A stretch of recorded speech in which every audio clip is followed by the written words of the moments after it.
El 18 de noviembre de 2018, a un año de la desaparición del buque Ara San Juan, sus restos fueron encontrados por las labores de una empresa privada a 907 metros de profundidad y a 600 kilómetros de la costa de Comodoro Rivadavia, en Patagonia, Argentina. El gobierno se debate entre reflotar el submarino y realizar las debidas pesquisas para recuperar los cuerpos o que estos permanezcan en el fondo del mar. Todo ocurre en un contexto en el que más de la mitad de los argentinos desconfían del Poder Judicial. La resolución del caso depende del sistema político y una politización de la justicia que recuerdan casos como los 30.000 desaparecidos de la dictadura, el asesinato del artesano Santiago Maldonado, quien era solidario con la causa mapuche, el naufragio del buque de salvamento Ara Guaraní, el caso AMIA, el caso Nisman, la judicialización de líderes del kirchnerismo como Cristina Fernández de Kirchner y el reciente fallo de la Corte Suprema de Justicia contra la diputada del Parla Sur, Milagros Sala, con una sentencia de prisión por 3 años. Todo nos obliga a cuestionar cómo se desempeña el Estado argentino en la administración de justicia y garantía de seguridad. ¿Las autoridades son garantes de derechos humanos o custodios de privilegios? Hoy, el partido de poder tiene 3 soportes: el poder económico transnacional, los medios de comunicación que alientan la persecución y la tercera, la justicia. Justicia, otra deuda argentina. Pongamos el punto en la I.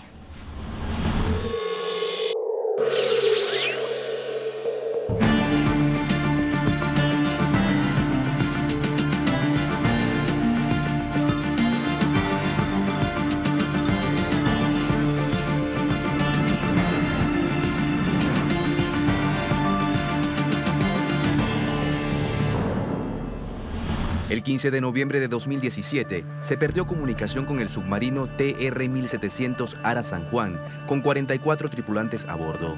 Las autoridades alertaron de una explosión en aguas oceánicas debido a la ausencia de activación de la baliza de emergencia y la ruptura completa de las comunicaciones, y el submarino desapareció en el Atlántico Sur. Muchos familiares dieron por muertos a los tripulantes. Otros, pese a los indicios fatídicos, mantenían esperanza de recuperarlos. El gobierno inició la búsqueda, pero pocos creían en respuestas y o voluntades. Los familiares de los 44 tripulantes denunciaron negligencia. Es cruel, no lo entiendo. Es golpe tras golpe. Es otra mentira más. Nos prometieron que los iban a buscar hasta que los encontraran. Así afirmó Luis Tagliapietra, padre de uno de los 44 tripulantes del Ara San Juan. Yo lo dije hace mucho y lo sigo diciendo. Él no me hubiera abandonado nunca. O sea, me hubiera buscado, sea como sea, hasta donde sea. Y es lo que yo voy a hacer. La Armada descartó encontrar con vida a la tripulación y concentró su esfuerzo en rescatar la nave, un submarino construido en Alemania en la década de los 80.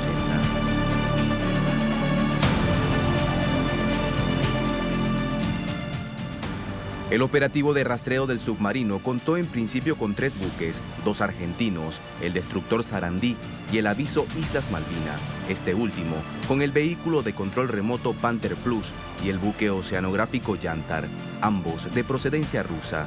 La búsqueda contó además con el apoyo de 10 países y por parte de la Armada Argentina, con 28 buques, 9 aeronaves, 3.200 hombres involucrados. En su fase final, el rastreo implicó unidades aéreas y navales que barrieron un total de 557.000 millas náuticas cuadradas de exploración visual y 1.049.479 millas náuticas cuadradas de exploración radar, sin obtener contacto siquiera con las balsas salvavidas. En noviembre de 2018 fue hallado.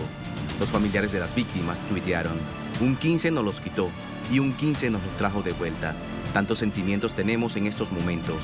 Pedimos respeto y honor para ellos. Un paso más cerca de volver a casa. Hashtag 44 héroes presentes. Hashtag Ara San Juan.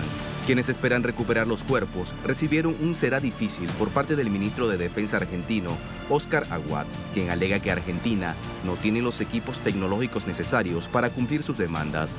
El jefe de la Armada, José Villán, pidió prudencia a las familias Para Villán, es la justicia argentina la que debe disponer cuándo remover las partes del submarino, mientras no afirman ni niegan si será reflotado.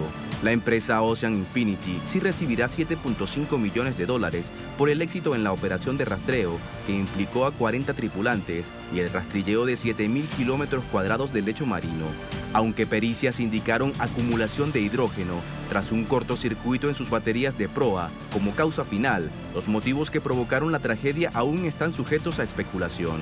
El hallazgo de los restos bien podría ayudar a la reconstrucción de los hechos. La justicia para la reparación de las víctimas sigue en pausa. Está abierto un debate que pone en discusión la celeridad del sistema de justicia argentino de cara a crímenes de lesa humanidad. También la negligencia de aparatos estatales de cara a tragedias. En 1958 hubo un caso similar a la pérdida del submarino Ara San Juan. Un lamentable hecho, la desaparición del buque de salvamento Ara Guaraní, hundido en aguas cercanas a la provincia de Tierra del Fuego. La ambivalencia en la respuesta estatal también es un punto común. El 15 de octubre de 1958, el buque de salvamento de la Armada Argentina Ara Guaraní R7 se hunde cerca de Tierra de Fuego. 38 tripulantes a bordo. Nunca se encontró sobrevivientes, naufragio, ni a quienes fueron en tareas de salvamento. Estela Maris Romero, hija de uno de los desaparecidos, atestiguó años después. Nunca volvieron, desaparecieron, mucho para contar. Maris establece coincidencias entre la pérdida de su padre y la desaparición del submarino Ara San Juan y dice: lo que más me asombró en esta oportunidad es que en todos estos años el sistema no cambió. Los mismos protocolos. Me asombró la similitud de los discursos, la siembra de esperanzas que nunca se realizarán. Esa ambivalencia, esas evasivas son un rasgo característico, como bien marcaba, de la justicia argentina y del poder ejecutivo argentino, del gobierno nacional. Nunca responden, un silencio de omertad, se podría decir, en el que estaban involucrados el ministro de Defensa, el presidente de la Nación, siempre con evasivas, siempre contestando con frases que incluso suenan despectivas hasta para esas familias que están buscando a sus familiares, que estuvieron buscando a sus familiares durante mucho tiempo. El presidente Mauricio Macri llegó a decir: el submarino es pequeño y el mar es grande. Entonces hay toda una serie de actitudes desde el gobierno, desde la justicia, desde los distintos ministerios, en que se guarda información, se la oculta, se la maneja de manera muy arbitraria, se la trabaja casi entre gallos y medianoches, a escondidas del pueblo, del pueblo argentino, de los medios de comunicación que pueden llegar a ser críticos. Solo tienen información privilegiada para los medios de comunicación hegemónicos que les son afines y que son parte de este mismo gobierno, porque no es que los medios hegemónicos como Clarín, La Nación, todo el grupo Clarín, ¿no es cierto?, Infobae, no es que le responden al gobierno, sino que ellos mismos son parte del gobierno y por eso le dan información privilegiada a esos medios y guardan información que los puede comprometer, incluso con el dolor que esa información puede apaciguar, que tenía que ver con el dolor de las víctimas, de los familiares de las víctimas del Ara San Juan, que hasta el día de hoy todos los argentinos seguimos con la duda de saber qué pasó con ese submarino, por qué se hundió. ¿Por qué? Y si en caso de que no hubiese estado en condiciones de salir a navegar, ¿por qué salió a navegar? Y si estaba en condiciones de salir a navegar, bueno, ¿cuáles fueron las causas que hicieron que ese submarino se hunda? Ante el silencio del gobierno, ante el silencio de la justicia, toda especulación es posible porque ese silencio las vuelve real. A 3 años del mandato de Mauricio Macri, otra tragedia se presentó y la respuesta de la comunidad argentina fue la misma. Poca confianza en las autoridades por procedimientos viciados y poco transparentes. El 1 de agosto de 2017, la Gendarmería y la Infantería de Chubut realizó un violento operativo sobre la comunidad de pobladores mapuches de Pulof, que estaban en resistencia. Entre disparos y persecuciones, Santiago Maldonado no pudo cruzar el río y lo agarraron. La historia ya la conocemos. Apareció muerto. 4 de agosto de 2017, la Gendarmería declara que no lo tiene detenido. 5 al 7 de agosto, Prefectura Naval Argentina realiza un rastrillaje en el área del Pool of Cushman. Buzos recorren y evalúan el río Chubut. 17 de septiembre, la hipótesis principal, Santiago Maldonado se ahogó en el río Chubut. Esto, en contra de lo que observaron los buzos. El río tiene poca profundidad y poca corriente. 18 de septiembre, el juez Guido Otranto ordena otro rastrillaje, con más de 300 efectivos de distintas fuerzas de seguridad, esta vez sin familiares, ni abogada ni organismos de derechos humanos. 1 de octubre, más de 100.000 personas en la Plaza de Mayo, 40.000 en Córdoba, 35.000 en Rosario, marchan para pedir la aparición con vida de Santiago Maldonado. 15 de octubre, la diputada nacional Elisa Carrió declaró: hay un 20% de posibilidades que esté en Chile. 17 de septiembre, el cuerpo de Santiago Maldonado fue hallado en el río Chubut, previamente rastrillado sin éxito. El 31 de diciembre, el único imputado por el caso de Santiago Maldonado, Emanuel Echazú, fue ascendido a alférez. Para los familiares de Santiago Maldonado, la decisión podría suponer cierto aval a prácticas represivas ilegales y una provocación a los familiares de las víctimas.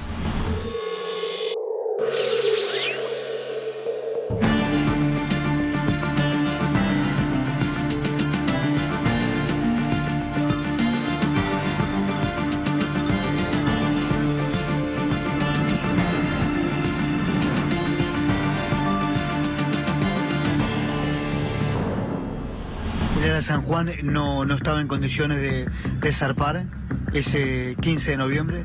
Yo creo que por eso insisto en que los refloten, porque el submarino es la prueba. De ahí van a sacar todas las pericias, todo lo que tiene que ver si realmente estaba en condiciones o no. Así que todos tenemos que apuntar a eso. Y sabemos que han habido ocultamiento de información, que nos han mentido en la cara. Ya el año pasado nos dijeron que si estaba a más de 600 metros no lo iban a poder rescatar. A lo cual le dije yo al señor González, entonces ¿cómo van a hacer? ¿Los van a dejar ahí? Y su respuesta fue: los chicos de Belgrano todavía están en el Belgrano. Nosotros nos tomaron el pelo, el presidente lo sabía, nosotros estábamos haciendo marcha del año pasado y el presidente jugaba al golf arriba.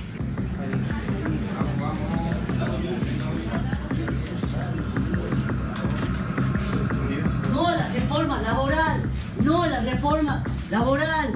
Peleen ustedes por sus derechos, el periodista, tengan independencia, no se dejen llevar por Gerardo Morales, no toda la vida va a estar gobernando.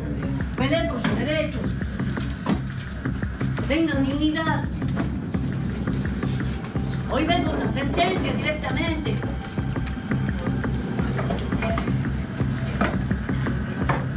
Defiendan el país, patria sí, colonia no.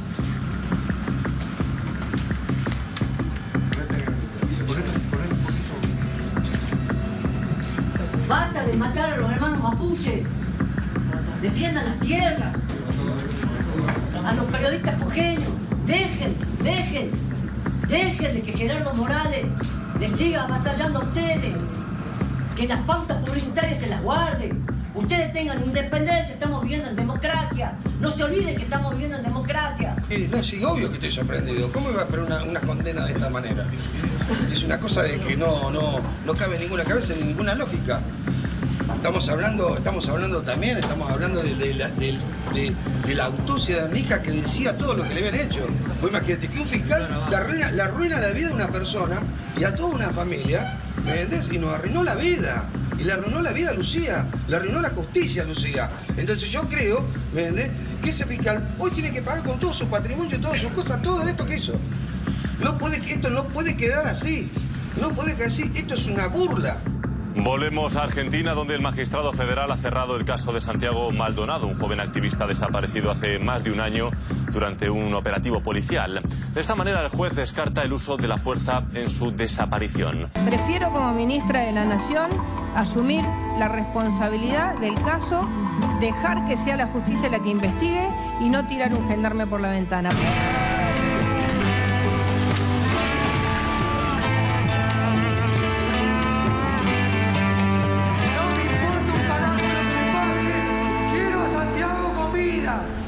El El descontento por el accionar del sistema judicial también se manifestó en el año 2017 con las medidas de prisión domiciliaria genocidas de la dictadura. El caso que más causó revuelo fue el de Miguel Echecolatz, exdirector de investigaciones de la policía de la provincia de Buenos Aires durante la dictadura militar. En 1985, Echecolatz fue juzgado a 23 años de prisión, condena que no cumplió debido a la ley de libertad por la aplicación de la ley de obediencia debida.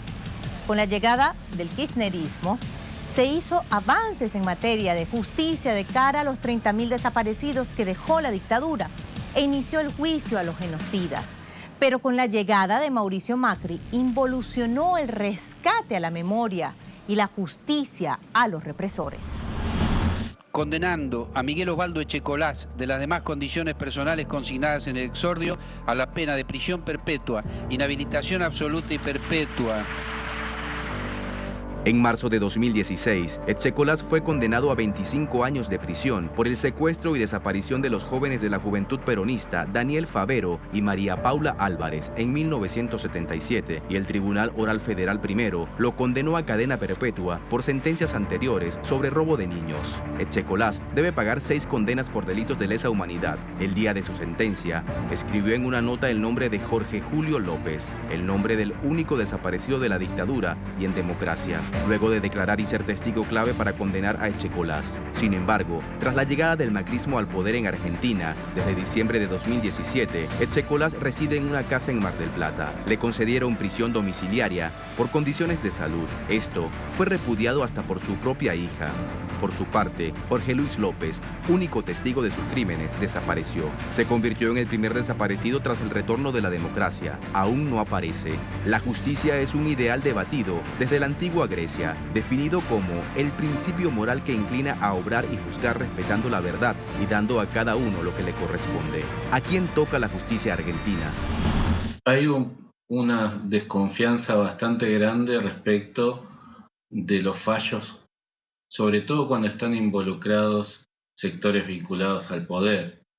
En Argentina vemos el caso de Milagro Sala, que es una luchadora social, que ha estado encarcelada de manera totalmente arbitraria, que sectores del propio gobierno han reconocido que el encarcelamiento de Sala fue totalmente arbitrario y que fue para poder imponer en Jujuy determinadas medidas políticas que no hubiesen podido imponerse si el campo popular en ese lugar de la Argentina estaba organizado y estaba liderado por esta luchadora social, que además es diputada del Parla Sur, y que fue encarcelada de manera totalmente arbitraria, de manera totalmente violando sus derechos, violando todos los estatutos que había para juzgarla. Fue encarcelada porque ponía en riesgo el poder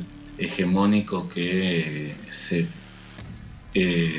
ve en la figura de Gerardo Morales en Jujuy, el gobernador Gerardo Morales, pero que responde a los intereses de Mauricio Macri, de Cambiemos, de los distintos dirigentes de Cambiemos, y que además responde a los intereses de Estados Unidos, del Fondo Monetario Internacional y de las grandes corporaciones. Nadie que nos haga agachar la cabeza. Por eso, compañeros, amigos, hermanos, siento mucha, pero mucha emoción, porque venimos bajando de La Quiaca y veíamos las caras de las mamás, las caras de los jóvenes, con ganas de seguir trabajando, de seguir reconstruyendo nuestro país.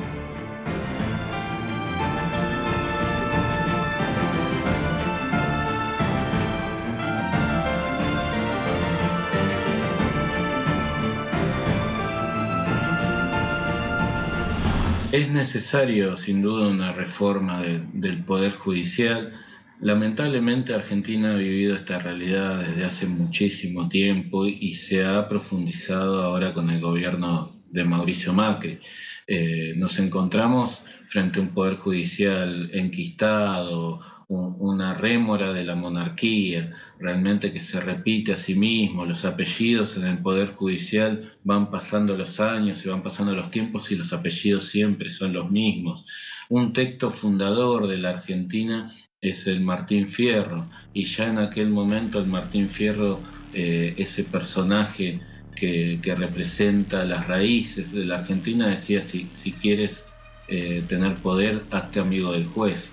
Realmente en Argentina el poder judicial se ha enquistado, ha habido unos pocos casos de jueces que realmente defienden el derecho, defienden la democracia, defienden los procesos legales, y muchos de ellos, como el caso del juez Rosansky o como el caso del juez Aria, fueron perseguidos hasta ser expulsados del Poder Judicial porque no respondían a esos intereses históricos que ha habido en este sector, que es como bien señaló la expresidenta Cristina Fernández de Kirchner y actual senadora, es el sector menos democrático de los tres poderes. El poder legislativo tiene que someterse al voto, el poder ejecutivo tiene que someterse al voto, pero el tercer poder de los tres poderes clásicos que hay en una democracia, el poder judicial, no se somete al juicio popular, no se somete al voto, y tiene que ver con la reproducción de sectores que responden siempre a los mismos intereses. Lo vemos también, como decíamos hoy, en el caso de Jujuy.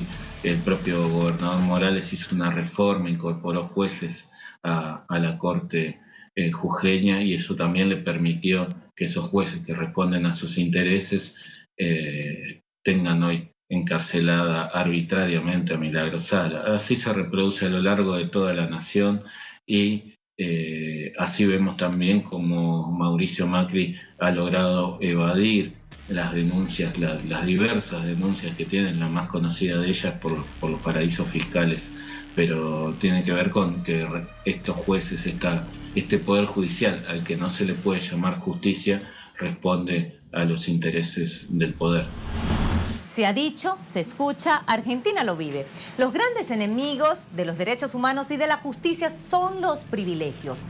Además de tener su futuro comprometido con el Fondo Monetario Internacional, la institucionalidad de Argentina sigue en deuda con el derecho a la justicia, que ahora más que nunca está parcializado políticamente con la llegada del gobierno de Mauricio Macri.